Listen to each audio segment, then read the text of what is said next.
আসসালামু আলাইকুম। কয়েকদিন পর পর মসজিদের মুসল্লিদের জন্য আমাদেরকে রান্না করতে হয়, অর্থাৎ এই কাজটা আমরা করি না, অনেকেই করে। এর পাশাপাশি আমাদেরকেও করতে হয়। যখন আমাদের সিরিয়াল আসে তখন আমরা করি আলহামদুলিল্লাহ।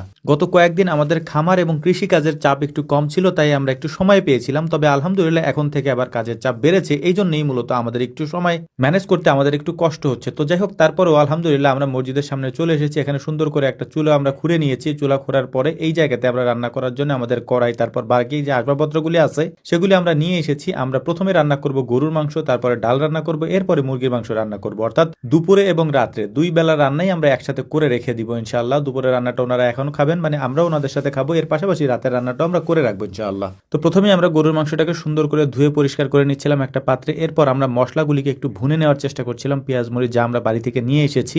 গরুর মাংস এবং মুরগির মাংস রান্না করার জন্য একসাথে আমরা মশলা ভুনা করছিলাম, যাতে করে আমাদের সময় কম লাগে। তো কাজগুলিকে আমরা খুব দ্রুতই করার চেষ্টা করছিলাম, কারণ জোহরের ওয়াক্ত প্রায় হয়ে গিয়েছে। জোহরের আগেই আমরা এই কাজগুলি শেষ করতে চেয়েছিলাম, তবে আমরা সেটা হয়তো পারবো না। জোহরের নামাজ পড়তে হবে, জোহরের নামাজের পরে বাকি কাজ আমাদের শেষ করতে হবে। তবে অবশ্যই জোহরের নামাজের আগে গরুর মাংস এবং ডাল রান্না আমাদের করতেই হবে, যাতে করে দুপুরের পরে ওনাদের খাবারটা আমরা পরিবেশন করতে পারি আলহামদুলিল্লাহ। তো যাই হোক, আলহামদুলিল্লাহ আমাদের কোনো কিছু কিনে আনতে হয় না। এর কারণ হচ্ছে আপনারা যা যা দিয়ে আমাদেরকে রান্না করতে দেখেন, এগুলি সবই আমাদের নিজেদের উৎপাদিত জিনিস এবং এগুলি আপনারা আমাদের থেকে অর্ডার করে নিয়ে থাকেন। যেহেতু এগুলি আমাদের 100% পিওর উৎপাদিত জিনিস, তাই এগুলির কালারটা অনেক সুন্দর আসে, অর্থাৎ তরকারির কালার অনেক সুন্দর আসে এবং এটা স্বাদও অসাধারণ হয়। তো আমার ভাগ্নে পড়াশোনার চাপ কম থাকার কারণে এই মুহূর্তে আমাদের এখানেই আছে বেশ কিছুদিন যাবত। তো আমাকে অনেক কাজে হেল্প করে, ছোট মানুষ হিসেবে অনেক কিছু পারে ও করতে আলহামদুলিল্লাহ। তো যাই হোক, মশলাটাকে ভুনে নেওয়ার পর কিছু মশলা আমরা আলাদা করে উঠিয়ে রেখেছি। গরুর মাংস রান্না করার জন্য কিছু মশলা আমরা রেখেছি এবং বাকি মশলাগুলি আমরা উঠিয়ে রেখেছি, সেটা হচ্ছে মুরগির মাংস রান্না করার জন্য। ওটাকে আলাদা করে রাখা হয়েছে, কারণ একসাথে আমরা মশলা রান্না করেছি যাতে সময় কম লাগে।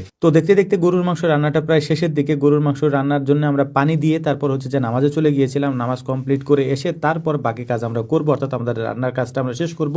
এরপর দুপুরে খাওয়া দাওয়া করব। খাওয়া দাওয়া করার পরে বাকি রান্নাটা, অর্থাৎ মুরগির মাংস রান্নাটা আমরা করার চেষ্টা করবো ইনশাআল্লাহ। এই কাজগুলি যত দ্রুত সম্ভব আমাদেরকে শেষ করতে হবে। এর কারণ হচ্ছে আমাদেরকে পেঁয়াজের জমিতে পানি দিতে হবে, অর্থাৎ সার দিতে হবে, পানি দিতে হবে। এটা আমাদের আজকে দিতেই হবে, কারণ আমাদের জমির পাশের জমিতে পানি ধরানো রয়েছে। ওই জমির পানি শেষ হয়ে যাওয়ার সাথে সাথে ওরা আমাদের জমিতে পানি ধরাবে, যে কারণে আমাদের অগ্রিম গিয়ে সার আগে দিতে হবে, তারপর পানি ধরাইতে হবে। যদি আজকে না দিতে পারি তাহলে কয়েকদিন আমাদেরকে পিছিয়ে যেতে হতে পারে। টেনশন করছি না, কারণ আল্লাহ রাস্তায় যেহেতু বেরিয়েছি, আল্লাহ তাআলা একটা ব্যবস্থা করেই দিবেন ইনশাআল্লাহ। তো যাই হোক, মোটামুটি আমাদের রান্নাটা প্রায় শেষ হয়ে গেছে, অর্থাৎ দুপুরের রান্নাটা প্রায় শেষ হয়ে গিয়েছে। এখন মূলত আমরা হচ্ছে যে রাতের রান্নাটা করার জন্য মুরগির মাংসটাকে সুন্দর করে ধুয়ে পরিষ্কার করে নিয়েছি। এখন এই রান্নাটা এখানে চড়িয়ে দিয়ে আমরা দুপুরের খাবারটা ওনাদের সাথে খেয়ে নিব। এরপর মূলত বাকি কাজ করে এখান থেকে আমরা চলে যাবো ইনশাআল্লাহ, যেহেতু আমাদেরকে পেঁয়াজের জমিতে যেতে হবে পানি দেওয়ার জন্য বা সার দেওয়ার জন্য। সবার সাথে এভাবে একসাথে খাওয়ার মজাটাই আলাদা, অনেক স্বাদ এবং অনেক বরকত হয় এতে আলহামদুলিল্লাহ, যেটা আমরা আসলে পরীক্ষিত, অনেকবার দেখেছি এটা।